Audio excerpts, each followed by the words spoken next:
Welcome back. We return now to our story, Murder in Midwest City. Here's Jason Matera. Matt, Nancy Probst was found dead in her bedroom, beaten and shot. And in the days after her death, Nancy's husband would be arrested and charged with her murder. Matthew Probst is charged with the murder of his wife Nancy and sits behind bars awaiting trial. While Nancy's family and friends mourn her death and hope for a resolution. It's painful. I want to see justice done. The family needs closure. It's like an open wound.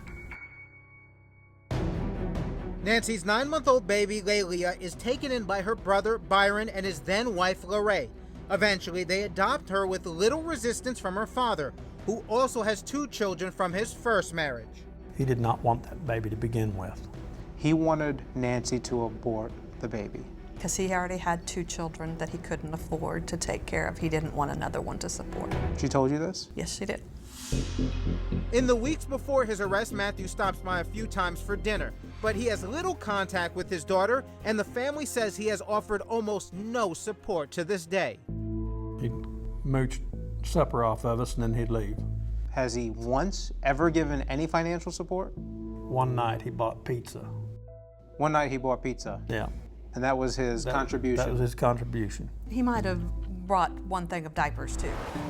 While Matthew sits in the county jail, his attorney, Irvin Box, goes to work, chipping away at the police affidavit. If I were an investigator, would I have thought he probably committed this crime? I would have, probably. But from the standpoint of looking at evidence after I saw all what they had, they didn't have anything. If I was a prosecutor looking at that probable cause affidavit, I could say, officer, can you prove this? Can you prove this? Would I have done what he did? No, I would never done what he did. But still, what shows he committed the crime? I have no idea who committed this crime. I have no idea whatsoever. After 13 agonizing months of court hearings and delays, Nancy's family is stunned when the district attorney's office drops the case and Matthew Probst goes free.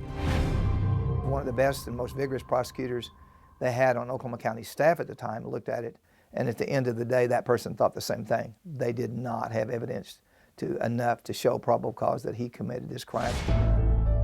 What about when you found out the DA was dropping charges? Frustrated because I was hoping to find out some answers. I was wanting to get to the bottom of this. We asked Los Angeles criminal defense attorney Diana Eisman to have a look at the case. She says Matthew's actions the day of the murder would make anyone deeply suspicious. I think it's really strange that he immediately jumped to the conclusion that there was a crime occurring or a crime had occurred inside of his home. Your gut's usually right when you talk about cases like this, and your prime suspect is usually the obvious one, and that's usually the person that did it. And so I think that just based on my gut, from what I've seen in the evidence in this case, he probably did it. Matthew has denied having anything to do with his wife's murder. And despite her beliefs, Diana Eisman agrees with Matthew Probst's defense attorney on at least one thing. The circumstantial evidence may not be enough to get a jury to convict. And if they don't, then there will be no second chance for the prosecution. The DA didn't believe that at that time they had proof beyond a reasonable doubt. And if they brought it to a jury too soon without that proof and a jury acquitted him, that's it. They can't then go back and retry him for the same crime. Police are disappointed with his release, but they are clear on one very important point. 16 years after the murder, Matthew Probst is still a suspect in the killing of his wife. In your professional opinion, was there enough evidence to bring Matthew Probst to trial? I believe there is. I've seen things out here in my career from other communities and states that have had less circumstantial evidence than what this does. It's hard for me to believe that he has no involvement whatsoever in this case. And they are not giving up in the search for further evidence. There's some things that has recently come up that I cannot talk about evidence-wise that I think is going to be hard for him. And attorney Irvin Box is ready for another go at it too, with a few provisions. If he has the money, then I'm ready to represent him. Nancy's parents are pretty clear on what they'd like to see happen. What message do you have for Matt Probst? If I give an honest answer to that, I would probably be the first suspect if he got killed.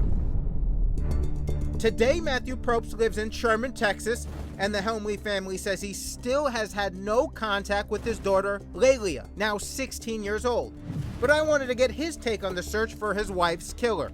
There's his company vehicle. It wasn't here earlier when we stopped by. It's here now. So presumably he is home. There's activity here at his house.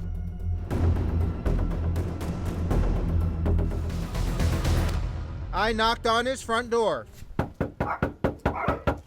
Mr. Probst, Jason Matera, Crime Watch Daily. We know you're here. We see your car. We're doing a story on your wife Nancy's murder. Just a few questions for you.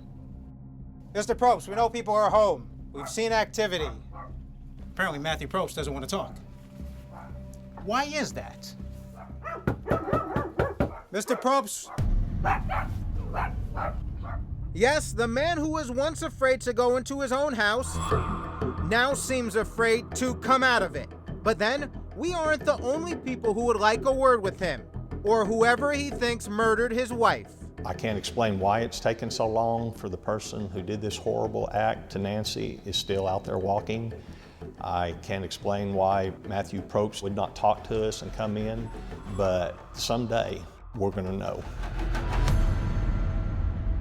In order to move this case forward, police need your help. If you have any information on the murder of Nancy Probst, you can submit a tip on our website or call or text our toll-free tip line at 1-844-800-CRIME. Let's finally help Nancy's family get the closure they deserve.